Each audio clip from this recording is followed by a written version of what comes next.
Well, happy St. Patrick's Day, everyone. I'm Dave Morris from the Oklahomans Video Studio. It's our downtown OKC segment. Happy to be joined by Mallory O'Neill and Staci Singler. Sanger. Yep. I almost said Sanger, and I was like, no, that's not right. It's Singler. Staci Sanger, everybody. It's a lot of S sounds, too. Double S. And a very simple name as well. Mallory O'Neill, this sounds awfully Irish. It's pretty Irish, yeah. I'm full on? Full on. I'm wearing my green today. I'm ready to celebrate. I mentioned this is a regular segment here at downtown OKC.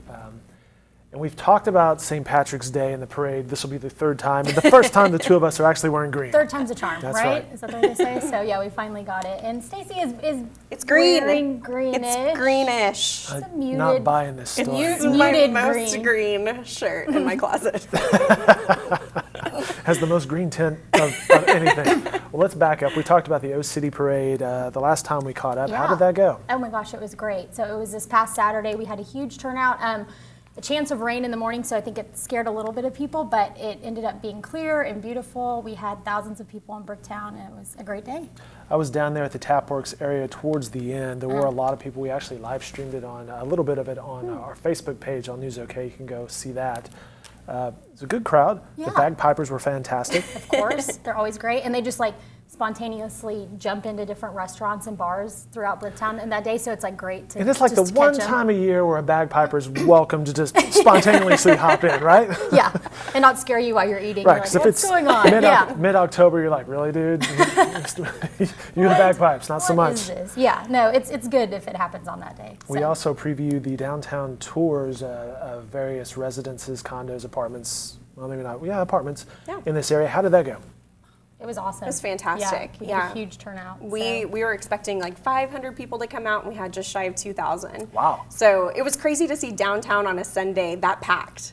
So usually it's pretty quiet around here, but the streets were packed, parking lots were packed, restaurants were packed. So I hope that everyone was out touring and then stopping to eat, going back on the tour. It was great. Seems to indicate that people are still interested in the possibility of living in an urban core such as downtown Oklahoma City. Definitely, and something we didn't know what to expect was the average age of people attending, and it was almost all 50 and above.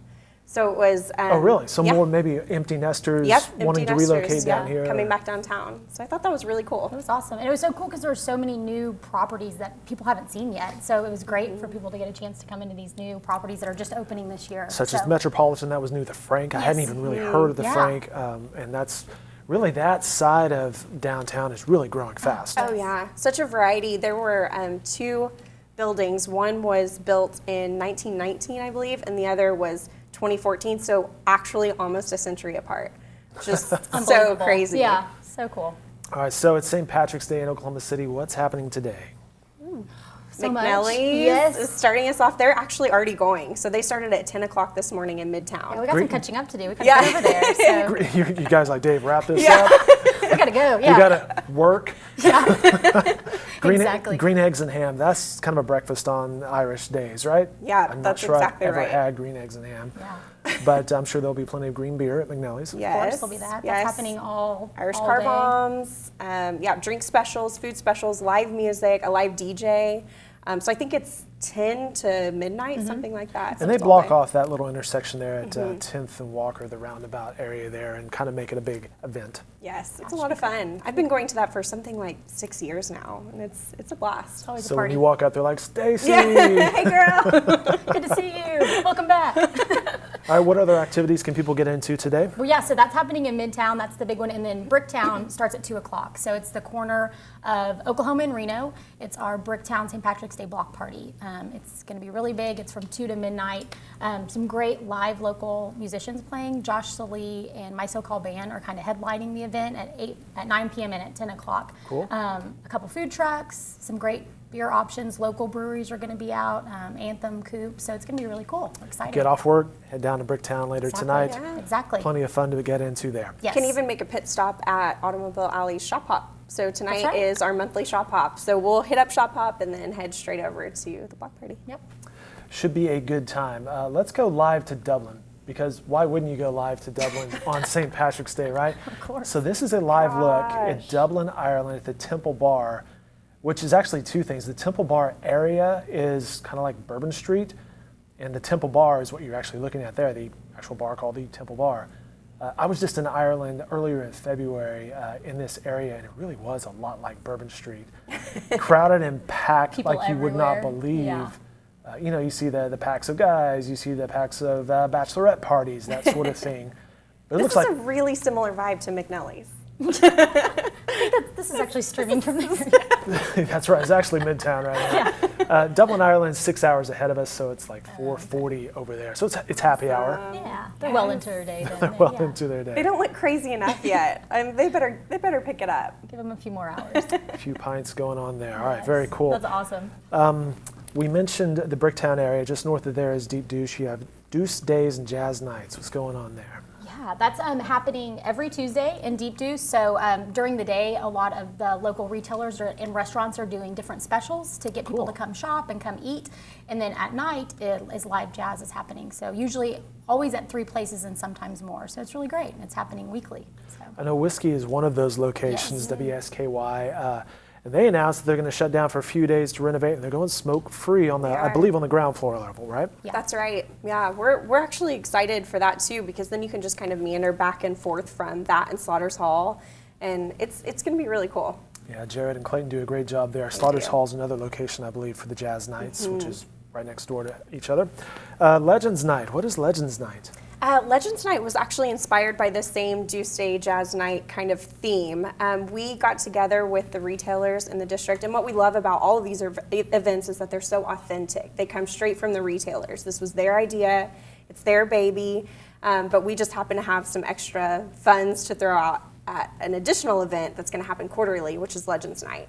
And there are musicians who grew up playing in the district from age 14 on, who are now in their 60s and 70s, who are still playing. And so it's a night that we're going to bring them back to their roots in the district, and they'll get to play for a night. That's very cool. It's a very historic area, so it's Oh, kind of yeah. cool to tie those things back together. Deep Deuce Sign and Underpass Project. What do we know about this?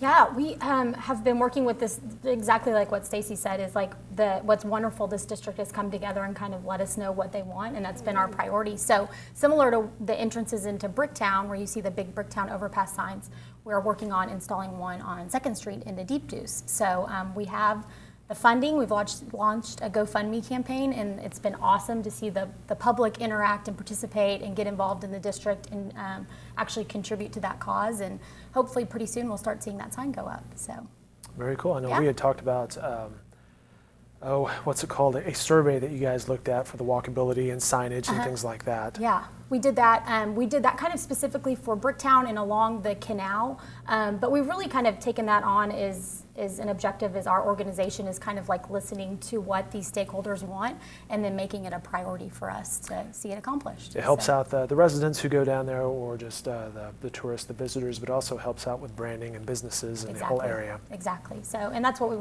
that's what Deep Deuce has kind of told us what they want is they just want to be really branded and people to know what is going on at that destination. We think this sign will help. And this particular project also kind of meets other needs of lighting issues. In that underpass at night, it gets really dark and almost the verge of scary, even though it's completely safe. But this project will also expand into an underpass lighting project. So as soon as the sign goes up, phase 2 will be working on funding for that bottom portion. So it's meeting needs and also adding just to the beauty of that district. And so we're really excited to see the whole project come to completion. It's pretty great. Lots going on downtown OKC. Mallory, Staci, thanks so much. I know you guys have work Thanks to for having do. us. Yeah, work bye. to do. Oversee some Gotta head events to and we gotta head things. to McNally's. We've got some work to do. Downtown OKC is the site. DowntownOKC.com is the site to go to for information on these events and plenty more. You guys have a great day. You too. Thank you. Happy St. Patrick's Day. Happy St. Patrick's Day. Thanks.